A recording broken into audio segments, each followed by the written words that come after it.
Next chapter is thermodynamics. Next chapter is thermodynamics. हमें thermodynamics अब पढ़ना है, इंपॉर्टेंट चैप्टर है। हर साल नीट में 2 क्वेश्चन इससे आते हैं, जेई मेन से कम 1 क्वेश्चन इसमें आता है, तो आपको ये ध्यान रखना है थर्मोडायनेमिक्स। अब ध्यान रख, देखते हैं हम कैसे पढ़ना है इसके अंदर। सबसे पहले 2 चीजें बेटा, केमिस्ट्री में भी ये चैप्टर है, एक इंटेंसिव वेरिएबल्स, इंटेंसिव प्रॉपर्टीज, दूसरी एक्सटेंसिव प्रॉपर्टीज। इंटेंसिव प्रॉपर्टीज वो होती हैं जो सिस्टम के साइज पे डिपेंड नहीं करती। कुछ बुक्स लिखती है मास पे डिपेंड नहीं करती, वो ठीक नहीं है, ज्यादा सही बोलना होता है जो सिस्टम के साइज पे डिपेंड नहीं करती। जैसे एक टेम्परेचर की बात करो, एक कंटेनर है, चाहे छोटा हो चाहे बड़ा हो, टेम्परेचर तो सेम का सेम रहे, वो साइज पे डिपेंड नहीं कर रहा। ठीक है, क्लियर है। डेंसिटी की बात करो या टेम्परेचर, पहला हो गया इंटेंसिव जो आपको समझ में आना चाहिए। यहां से एक और टर्म होती है एटमॉस्फेरिक प्रेशर। एटमॉस्फेरिक प्रेशर हमेशा सेम रहेगा, बट अगर मैं कहूं कि प्रेशर इंटेंसिव है एक्सटेंसिव है, तो प्रेशर इंटेंसिव भी हो सकता है और एक्सटेंसिव भी हो सकता है। दूसरा स्पेसिफिक हीट, एक सब्सटेंस की स्पेसिफिक हीट सेम रहेगी, क्योंकि वो उसके साइज पे डिपेंड नहीं करती कितना बड़ा है कितना छोटा है। एक्सटेंसिव में बात करूं, ऐसी एक्सटेंसिव प्रॉपर्टी वो प्रॉपर्टी होती है जो सिस्टम के साइज पे डिपेंड करती है। किस पे डिपेंड करती है बेटा? साइज पे डिपेंड करती है। उसको हम कौन सी प्रॉपर्टी बोलते हैं? Extensive property. For example volume, internal energy. Internal energy क्यों साइज पे डिपेंड करती है?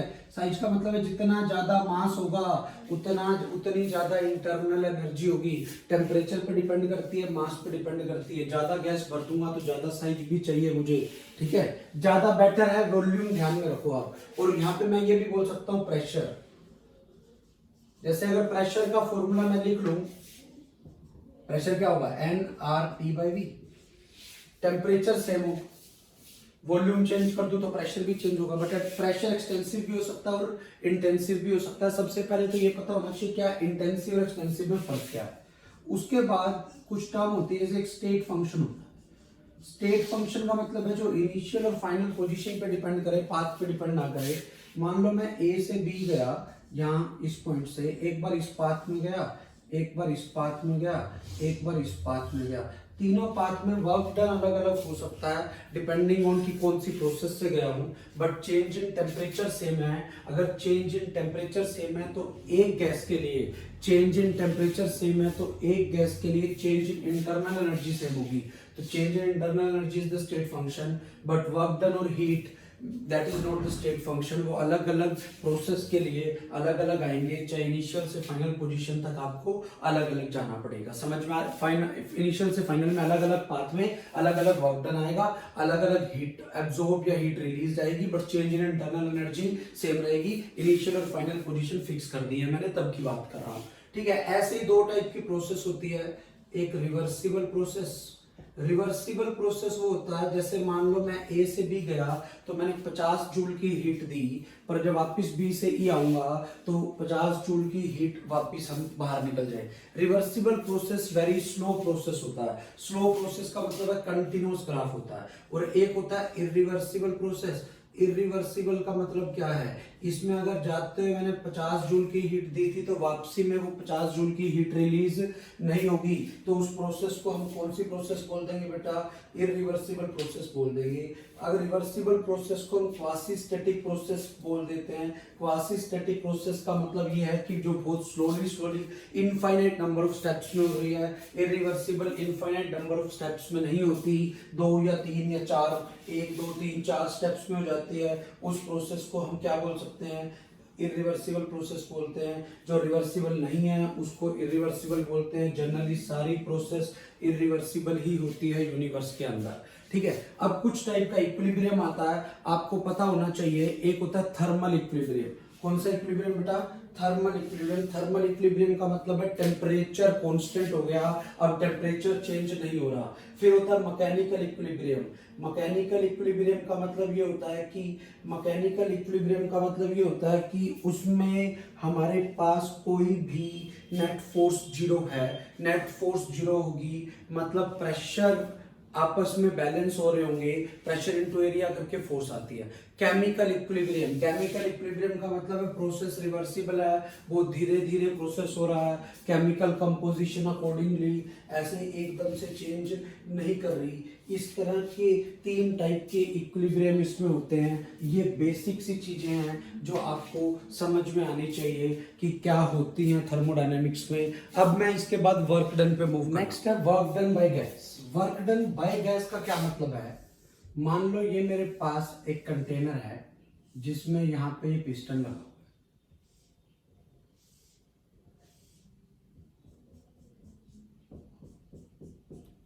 यहां गैस है, इस गैस का यहां प्रेशर लगेगा, इसको बोलूंगा प्रेशर एक्सर्टेड बाय गैस, और यहां से जो प्रेशर होगा वो एक्सटर्नल प्रेशर होगा।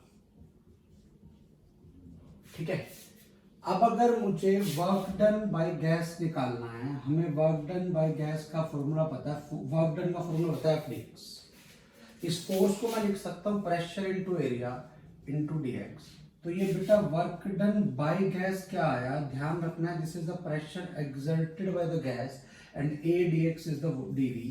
ये ध्यान रखना है बेटा, ये वर्क डन बाय गैस निकालते हैं तो यहाँ प्रेशर एक्सर्टेड बाय गैस लेते हैं। केमिस्ट्री में work done by external agent निकालते हैं तो एक्सटर्नल एजेंट में प्रेशर एक्सटर्नल एजेंट का लेते हैं तो साथ माइनस का साइन इसलिए लग जाता है। अब यहाँ से ये वर्क डन बाय आ गया गैस का, और इसी को बोल सकता हूं मैं area of PV graph under we axis. ठीक है। अब पीवी ग्राफ जो होता है, पी और वी में जो ग्राफ है, इस ग्राफ का दूसरा नाम इंडिकेटर डायग्राम भी होता है। क्या बोलते हैं इसको हम? Indicator diagram. ये आपको पता होना चाहिए, जो प्रोसेस को इंडिकेट करता है कि हमारी प्रोसेस कैसी है। ठीक है। अब यहां से और चीजें आपको जो समझनी है, ये एरिया ऑफ पीवी ग्राफ हो गया। इफ गैस एक्सपेंड्स, अगर गैस एक्सपैंड हो रही है, ध्यान से समझ लेना, अगर गैस एक्सपैंड हो रही है तो इधर जा रहा है ये कट पिस्टन, तो प्रेशर भी इधर, फोर्स भी इधर लग रही है, जा भी इधर है डिस्प्लेसमेंट, तो work done by gas will be positive and work done on gas will B negative. On gas का मतलब मैं यहां से वर्क डन कर रहा हूं, पर जा इधर रहा है, एक्सपैंड कर रही है गैस, तो वर्क डन अपने आप नेगेटिव हो गया। इफ गैस इज कंप्रेस्ड, अगर हम गैस को क्या कर रहे हैं बेटा, कंप्रेस कर रहे हैं, मतलब गैस का प्रेशर इधर लग रहा है पर ये पिस्टन अंदर मूव कर रहा है, तो फोर्स इधर है, डिस्प्लेसमेंट इधर है, अपोजिट डायरेक्शन में हो गए, तो work done by gas is negative. ठीक है।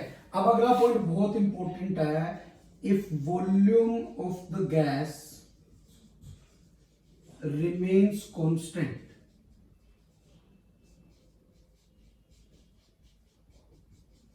throughout the process, throughout the process, पूरी प्रोसेस में volume of the gas remains constant throughout the process, तो बेटा जो वर्क डन बाय गैस होगा वो जीरो होगा। ऐसा नहीं है कि इनिशियल और फाइनल वॉल्यूम सेम है तो वर्क डन जीरो होगा।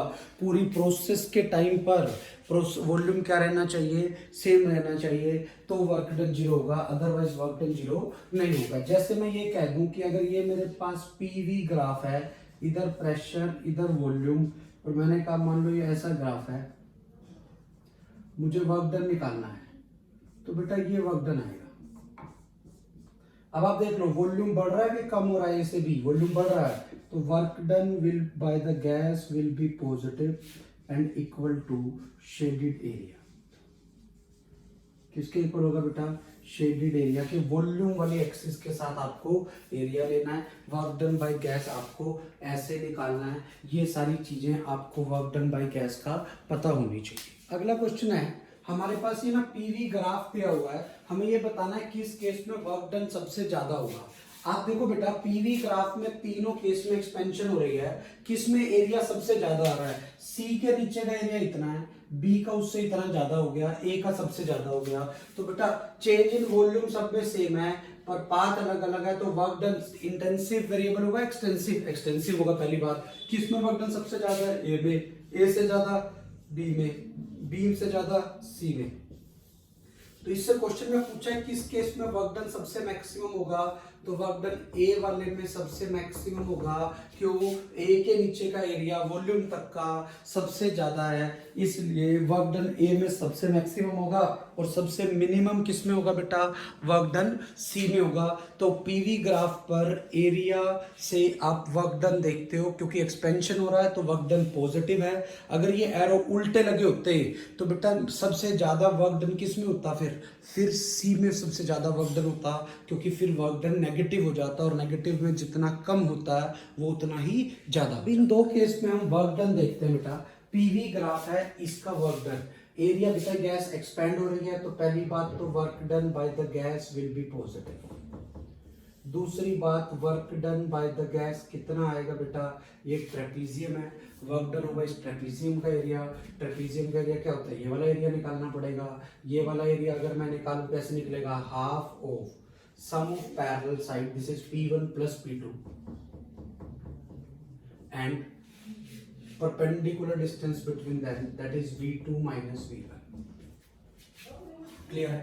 ऑन द सेम लाइन इसमें आप देखो इनिशियल वॉल्यूम और फाइनल वॉल्यूम सेम है, still work done by the gas is not zero, because ये मिसकंसेप्शन होता है, if the volume remains constant then work done is zero. वो पूरी लाइन सही ये होती है, if the volume remains constant throughout the process.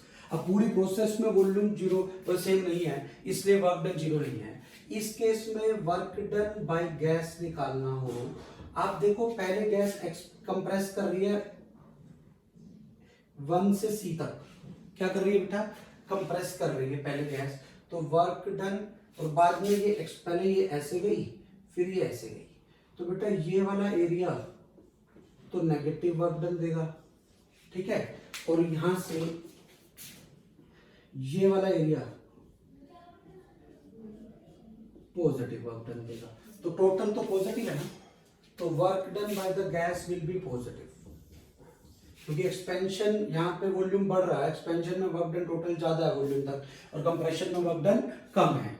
तो अगर मुझे वर्क डन बाय गैस निकालना हो तो मैं इसको लिखूंगा वर्क एरिया ऑफ, एरिया कौन सा?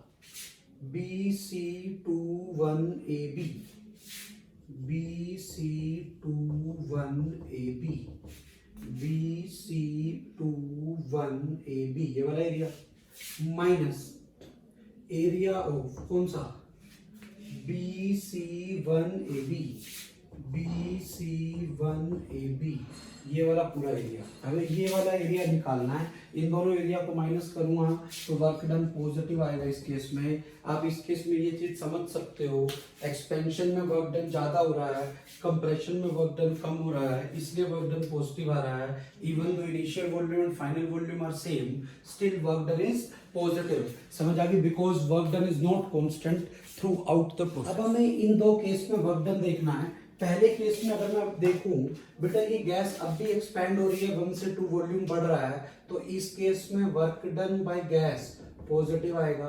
और अगर आपको वर्क डन बाय गैस निकालना है इस केस में तो बेटा ये वाला एरिया आएगा, क्योंकि एरिया मैंने आपको बताया था वॉल्यूम एक्सिस के साथ एरिया लिखते हैं, तो ये एरिया कितना आ गया? एरिया ऑफ A12BA, ये पूरा एरिया मुझे निकालना पड़ेगा। A12BA, ये C और लगा लो बीच में, A12CBA, ये आपको area shaded area, that is shaded area, ये आपका आंसर आएगा, और जो कि कैसा आना चाहिए? पॉजिटिव आएगा। ये प्रोसेस साइक्लिक प्रोसेस है। साइक्लिक प्रोसेस का मतलब क्या होता है? ऐसी प्रोसेस जो जहां से स्टार्ट हो वहीं पे घूम के वापस आ जाए, उस प्रोसेस को हम साइक्लिक प्रोसेस बोलते हैं। और work done by gas cyclic process में पॉजिटिव आता है कब? अगर ये क्लॉकवाइज घूम रहा हो, अगर ये साइकिल क्लॉकवाइज हो। और अगर work done by gas negative कब आता है? जब ये साइकिल एंटी क्लॉकवाइज हो, साइक्लिक के लिए।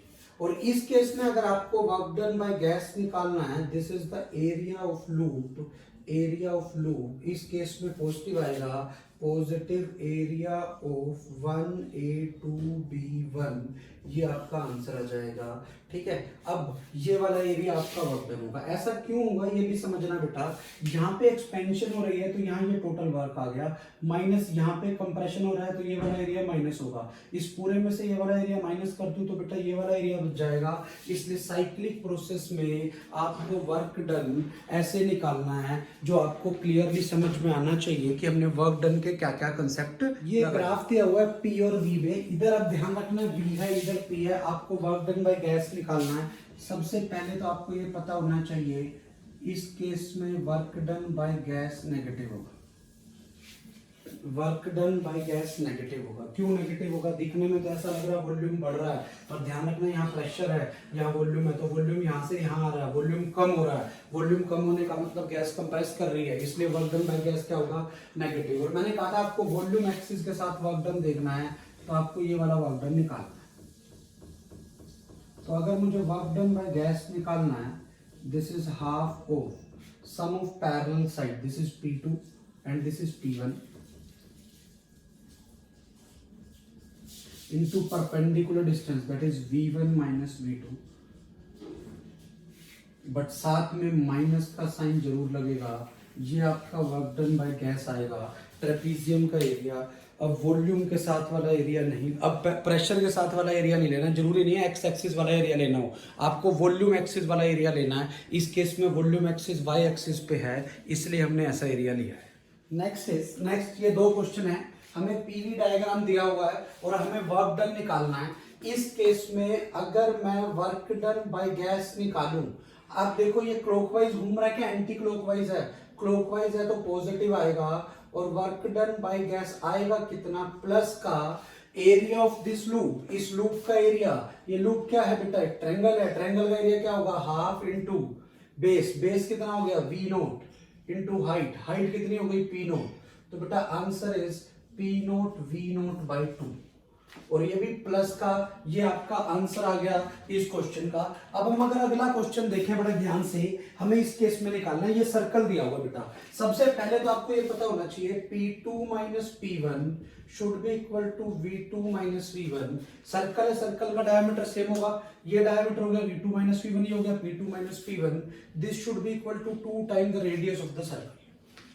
तो यहां से जो मेरे पास रेडियस ऑफ द सर्कल आ गई, that is P2 minus P1 by 2 और V2 minus V1 by 2। Now work done by gas निकालना है, this is the area of circle. ये भी क्लॉकवाइज है, एरिया प्लस का आएगा, this is plus pi r square. तो बेटा एक आंसर हो सकता है पाई P2 माइनस P1 बाई 2 का square, which is pi by 4 P2 minus P1 का स्क्वायर। एक हो सकता है pi by 4 V2 minus V1 का स्क्वायर, और एक हो सकता है pi by 4 P2 minus P1 V2 minus V1। समझ आया बेटा मैंने क्या कहा है? ये तीन आंसर्स पॉसिबल से बन रहे हैं पाई आर स्क्वायर। आर की वैल्यू एक बार ये रख दी तो ये आ गया, एक बार ये रखी तो ये आ गया, एक बार ये और ये दोनों रखी तो ये आ गया। ये वाला आंसर श्योरली गलत है, सेकंड वाला भी गलत है, ओनली थर्ड वाला ठीक है। ऑप्शन में आ जाए तो आपको ऐसे लिखना है। ऐसा इसलिए है क्योंकि बेटा ये प्रेशर का स्क्वायर, प्रेशर का स्क्वायर मतलब न्यूटन स्क्वायर पर मीटर स्क्वायर, इसके न्यूटन पर मीटर स्क्वायर का स्क्वायर, ये इसके यूनिट आ गए जो वर्क के यूनिट नहीं होते। वॉल्यूम का स्क्वायर, ये भी वर्क के यूनिट नहीं होते, but pressure into volume work के यूनिट होते हैं। पेपर में ऐसा क्वेश्चन आता है और ऑप्शन आती है एक ये, एक ये, एक ये और फोर्थ ऑल ऑफ दीज। तो आपको ऑल ऑफ दीज पे टिक नहीं करना, इस पे टिक करना है। इस केस में इस तरह के क्वेश्चंस पे आपको ध्यान रखना है। वर्क डन में यूनिट भी देखने पड़ेंगे कि वो प्रेशर इनटू वॉल्यूम वाले ही यूनिट आए। अगला क्वेश्चन है, ये हमारे पास एक डायग्राम है जिसमें ये गैस है, बाहर एयर है, ये एक पिस्टन है, पिस्टन का मास m है, एरिया A है, स्प्रिंग अभी अपनी रिलैक्स स्टेट में मतलब अनस्ट्रेच्ड है, ठीक है। और ये piston is moving very slowly upward, और ये कितना डिस्टेंस मूव कर गया बेटा? x नॉट डिस्टेंस मूव कर गया। आपको वर्क डन बाय गैस निकालना है। इस तरह के क्वेश्चन करने के दो मेथड होते हैं, आप पहले कंसेप्ट समझ लेना। कभी भी कोई चीज वेरी स्लोली मूव कर रही हो, कैसी मूव कर रही हो बेटा? Very slowly. इसका मतलब है उसका change in kinetic energy zero होगा, मतलब उसकी वेलोसिटी ऑलमोस्ट सेम ही है, ठीक है। और हमें ये पता है work done by all forces equal to change in kinetic energy according to work energy theorem.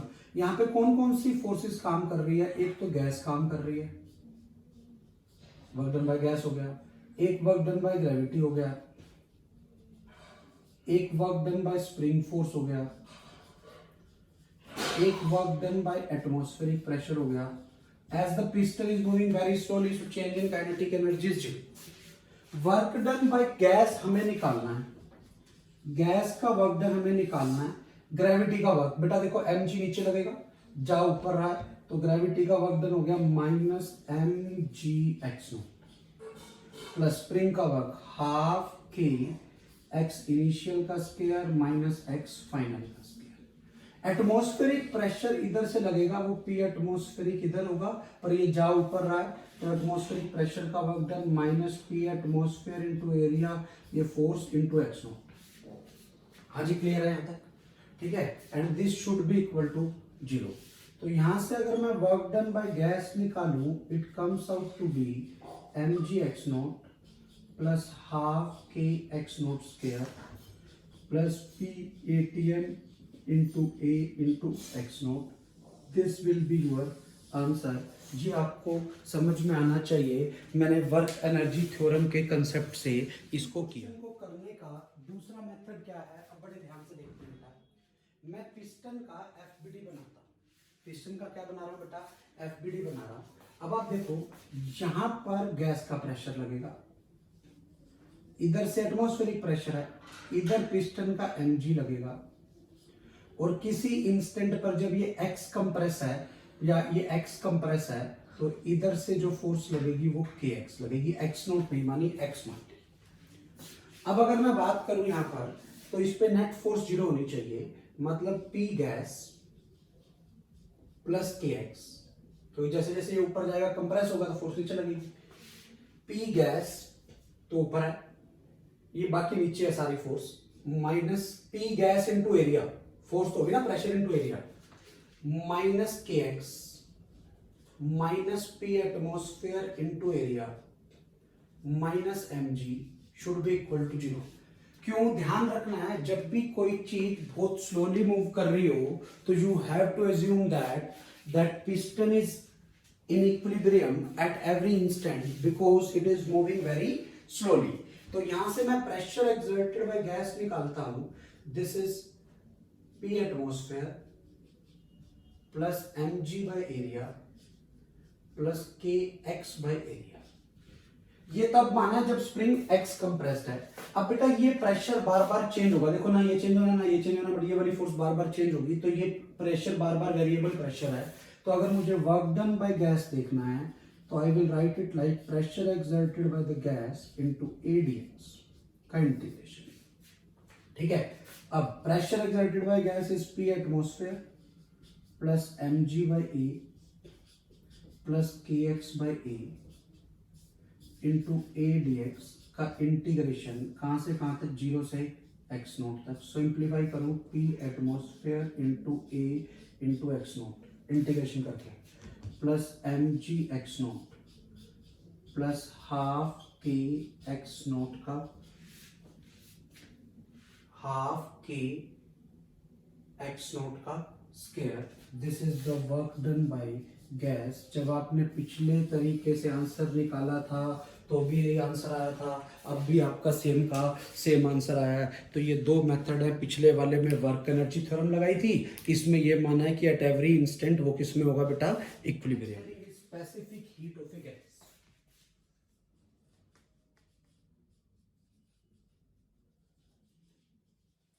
एक गैस की स्पेसिफिक हीट का मतलब यही है delta Q by M delta T, ठीक है। अब कई बार ना मोलर स्पेसिफिक हीट की बात होती है, उसको C से लिखते हैं और ये आ जाता है delta Q by N delta T, which can be written as 1 by N D Q by dt। ये आपको मोलर स्पेसिफिक हीट का जनरल फॉर्मूला पता होना चाहिए। अलग अलग प्रोसेस में dq बाई dt अलग अलग होगा, तो अलग अलग प्रोसेस में मोलर स्पेसिफिक हीट भी अलग अलग होगी। गैस के लिए एक cv होगा, एक cp होगा, जो हम पहले पढ़ चुके हैं। गैस में अगर प्रोसेस आइसोथर्मल आ जाए, आइसोथर्मल प्रोसेस में डेल्टा टी जीरो, तो बेटा स्पेसिफिक हीट इनफाइनाइट हो जाएगी। अगर प्रोसेस एडियाबेटिक आ जाए, एडियाबेटिक प्रोसेस में कोई हीट का ट्रांसफर नहीं, डेल्टा क्यू जीरो, तो स्पेसिफिक हीट एडियाबेटिक प्रोसेस के लिए गैस की जीरो हो जाएगी। समझ आ रही है मैं क्या कर रहा हूं बेटा? कांस्टेंट वॉल्यूम पे CV, constant molar specific heat, और कांस्टेंट प्रेशर पे सीपी। ऐसा भी हो सकता है कि गैस के लिए स्पेसिफिक हीट नेगेटिव हो जाए। कैसे? क्या पता हम हीट दें, हम गैस को हीट दें और उसको एक्सपैंड ज्यादा कर दे, हीट दिया तो डेल्टा क्यू पॉजिटिव, एक्सपैंड उसको ज्यादा कर दे ताकि चेंज इन टेम्परेचर नेगेटिव आ जाए, मतलब टेम्परेचर इनिशियल से बहुत कम हो जाए। मान लो हीट देने से टेम्परेचर 100 से या 50 से 70 हो गया, और उसी टाइम उसको मैंने एक्सपैंड करके टेम्परेचर 40 कर दिया, तो हीट भी दी, डेल्टा टी भी कम हो गया, तो नेगेटिव हो गया डेल्टा टी नेगेटिव हो गया। पहले फाइनल माइनस इनिशियल था, फाइनल कम हो गया, इनिशियल ज्यादा हो गया। तो गैस की स्पेसिफिक हीट पॉजिटिव भी हो सकती है, नेगेटिव भी हो सकती है, जीरो भी हो सकती है, इन्फिनिटी भी हो सकती है। किसी भी प्रोसेस में आपको गैस की मोलर स्पेसिफिक हीट निकालनी हो तो आपको ये फॉर्मूला याद रखना है, 1/n dq by dt या delta Q by delta T. और दूसरा सीपी और सीवी में रिलेशन जो हम पहले देख चुके हैं, CP minus CV equal to R, ठीक है। अकॉर्डिंगली आप वहां से ये सारी चीजें देख सकते हो। स्पेसिफिक हीट के बारे में गैस की हम कैसे निकालते हैं ये आपको पता होना चाहिए। Law of thermodynamics, first law of thermodynamics is based on law of conservation of energy. पहली बात, ये law of conservation of energy पे काम करता है। दूसरा पॉइंट, अब बड़े ध्यान से समझना, ये क्या करता है, चेंज इन इंटरनल एनर्जी को रिलेट करता है वर्क डन से और हीट एब्जॉर्ब और रिलीज से। क्या कहती है फर्स्ट लॉ ऑफ थर्मोडायनामिक्स की statement, delta Q will be equal to delta U plus W. बड़े ध्यान से देखना है, delta Q is heat absorb और released by the system, absorb और released by the system. Delta U is change in internal energy,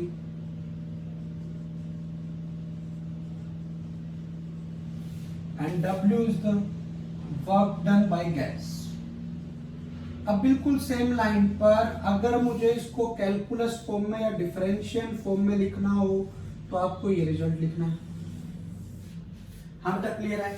अब यहां से आपको एक दो चीजें और पता होनी चाहिए। अगर हीट सिस्टम एब्जॉर्ब कर रहा है तो डेल्टा क्यू पॉजिटिव आएगा, हीट सिस्टम रिलीज कर रहा है तो डेल्टा क्यू नेगेटिव आएगा। इंटरनल एनर्जी बढ़ रही है तो डेल्टा यू पॉजिटिव आएगा, इंटरनल एनर्जी कम हो रही है तो डेल्टा यू नेगेटिव आएगा। वर्क डन की बात करें, वर्क डन हम पहले ही देख चुके हैं, गैस एक्सपेंड कर रही है तो पॉजिटिव, कंप्रेस हो रही है तो नेगेटिव। यहीं से कुछ चीजें हो रहा है, आपको ये पता होना चाहिए delta U is equal to N CV delta T होता है। क्यों? अगर मैं वॉल्यूम को throughout the process same रखूं तो बेटा वर्क डन जीरो। बेटा अगर वॉल्यूम को मैं कांस्टेंट रखूं थ्रू आउट द प्रोसेस, किस पे बेटा? थ्रू आउट द प्रोसेस को वॉल्यूम को कांस्टेंट रखूं तो डेल्टा वी जीरो मतलब work done zero, work done zero तो डेल्टा यू की value N CV delta T हो जाएगी, या डेल्टा क्यू की वैल्यू, क्यों? क्योंकि हम कांस्टेंट वॉल्यूम पे दे रहे हैं, तो बेटा डेल्टा क्यू और डेल्टा यू बराबर हो जाएंगे। यहां से सीवी आ जाता है 1/n delta U by delta T. और वैसे भी आपको डायरेक्ट फॉर्मूला पता होना चाहिए कि ये हमेशा एप्लीकेबल होता है, delta U equal to N CV delta T. इसीलिए बोलते हैं कि चेंज इन इंटरनल एनर्जी सिर्फ इनिशियल टेम्परेचर और फाइनल टेम्परेचर पे डिपेंड करती है, बाकी प्रोसेस पे डिपेंड नहीं करती, पाथ पे डिपेंड नहीं करती। इनिशियल और फाइनल टेम्परेचर पे डिपेंड कर रही है, नंबर ऑफ मोल पे, और सीवी। और सीवी हम पहले ही देख चुके हैं, what is CV? CV is F/2R। तो यहां से delta U can be written as NF/2R delta T for ideal gas. ये सिर्फ गैस के लिए मैंने ये डेल्टा U का फॉर्मूला बताया, ये जनरल है, ये चाहे सॉलिड से लिक्विड कन्वर्ट हो रहा हो चाहे कुछ हो, सब में लगेगा rule, first law of thermodynamics. But ये वाला फॉर्मूला, ये दो फॉर्मूले सिर्फ किसके लिए है बेटा? गैस के लिए, क्योंकि गैस में आपका डेल्टा U का फॉर्मूला NCV डेल्टा T होता है। क्यों? क्योंकि गैस की इंटरनल एनर्जी सिर्फ टेम्परेचर पे डिपेंड करती है और फैक्टर्स पे डिपेंड नहीं करती। मेरे पास ये पीवी ग्राफ दिया हुआ है, आइडियल मोनोएटॉमिक गैस है, हमें बताना work done during the cycle and also find the heat absorbed bye the gas in this process. सबसे पहले अगर मैं वर्क डन की बात करूं, ये एरो ऐसे बने हुए हैं बेटा, अगर मुझे वर्क डन बाय गैस निकालना है, मैंने आपको बताया था क्लॉकवाइज है तो वर्क डन पॉजिटिव होगा। एरिया ऑफ दिस लूप, इस लूप का एरिया क्या होगा? 4p minus 2p length into breadth, this is 2pv। Clear? अब as the process is cyclic, मतलब ए से स्टार्ट होकर घूम के ए पे ही आ गई, तो डेल्टा यू इज 0। क्यों? क्योंकि जहां से प्रोसेस स्टार्ट हुई घूम के वहीं पे आ गई, इसलिए डेल्टा यू 0 हो गया। तो यहां से जो डेल्टा क्यू आ गया, this is equal to delta U plus W, और ये जो आपका डेल्टा क्यू है, डेल्टा यू की वैल्यू बेटा 0 है और वर्क डन की वैल्यू 2pv है, इसलिए heat absorb will be equal to 2pv, जो आपका सेकंड पार्ट है। और ये आपका कौन सा पार्ट था बेटा? Work done. ये कौन सा पार्ट था? First part. इस तरह के क्वेश्चन साइक्लिक प्रोसेस में initial and final temperature same होता है, इसीलिए चेंज इन इंटरनल एनर्जी 0 है। अगला क्वेश्चन है, when a system is taken from state A to state B along the path ACB, it is found that a quantity of heat 200 joule is absorbed by the system and a work 80 joule is done by it. Along the path ADB, Q is equal to 144 joule. Work done along the path ADB is, हमें ये निकालना है। अब आप एक चीज देखो बेटा सॉल्यूशन में, सबसे इंपॉर्टेंट चीज, चेंज इन इंटरनल एनर्जी, चाहे मैं ACB पाथ से चलूं चाहे मैं ADB पाथ से चलूं, वो सेम होगा। ठीक है, इसका मतलब क्या हो गया? Delta Q from ACB minus work done from ACB should be equal to delta Q from ADB minus work done from ADB। क्यों बेटा? समझा? Change in internal energy same क्यों होगी? क्योंकि इनिशियल और फाइनल स्टेट सेम है, तो change in internal energy initial और फाइनल स्टेट पे डिपेंड करती है, पाथ पे डिपेंड नहीं करती। उसके बाद मैंने फर्स्ट लॉ ऑफ थर्मोडायनामिक्स लगा दिया। अब डेल्टा क्यू ACB कितनी हीट ऐड की है बेटा? 200 जूल हीट मैंने ऐड किया है। वर्क डन ACB में कितना सिस्टम ने वर्क डन किया है? 80 जूल। ADB में आपने कितनी हीट ऐड किया है? 144 जूल। वर्क डन आपको ADB में निकालना है बेटा। जैसे आप इसको सोल्व करते हो, ये 120, this is 144 minus work done from work done in ADB process, and work done in ADB process is 24 joule is your answer. ये आपको समझ में आना चाहिए कि हमें वर्क डन ADB प्रोसेस में इस वे में निकालना है। अगला क्वेश्चन है, find the amount of work done to increase the temperature of one mole of ideal gas by 30 degree Celsius if it is expanding under the condition this। एक चीज आपको पता है, V is equal to K T की power 3/2। अगर मैं यहां से dV निकाल लूं, K 3/2 T की पावर 1/2, T की पावर 1/2 dt, ये dV का फॉर्मूला। अब अगर मैं यहां से वर्क डन निकालूं, वर्क डन का फॉर्मूला हमें पता है, इंटीग्रेशन ऑफ P dV होता है। ठीक है, एक मोल गैस का है तो P को मैं लिख सकता हूं nRT/V dV। ठीक है, अब यहां से आप इसको R बाहर ले लो, T का T रहने दो, V की जगह रखो K T की पावर 3/2। ठीक है, और आगे V की जगह dV की जगह रखो 3/2 K T की पावर 1/2 dt। K से K कैंसिल, हाँ बेटा क्लियर है। अब ये देखो, T की पावर 1 और 1/2, 3/2 से 3/2 कैंसिल, क्या बच गया? ये 3/2R इंटीग्रेशन ऑफ dt, तो ये बन गया 3/2R इंटीग्रेशन करके T final minus T initial, which can be written as 3/2। R की value 8.314 into change in temperature is 30 degree Celsius. Change in temperature kelvin में हो चाहे सेल्सियस में सेम रिजल्ट आएगा 2। ये बेटा आप कैलकुलेशन कर लो इसकी, 2 पे जाएगा ये 3 1.5 हो गया। कैलकुलेशन करोगे 1.583, ये 30 इंटू 1.5 45 इंटू 8.314। हाँ बेटा क्लियर है? 45 इंटू 8.314। गड़बड़ कर गया बेटा, ठीक है, हाँ ठीक है, मल्टीप्लाई कर लेते हैं। जैसे ही आप मल्टीप्लाई करोगे उतने जूल आपका आंसर आ जाएगा। इस क्वेश्चन को करने का ये मेथड है।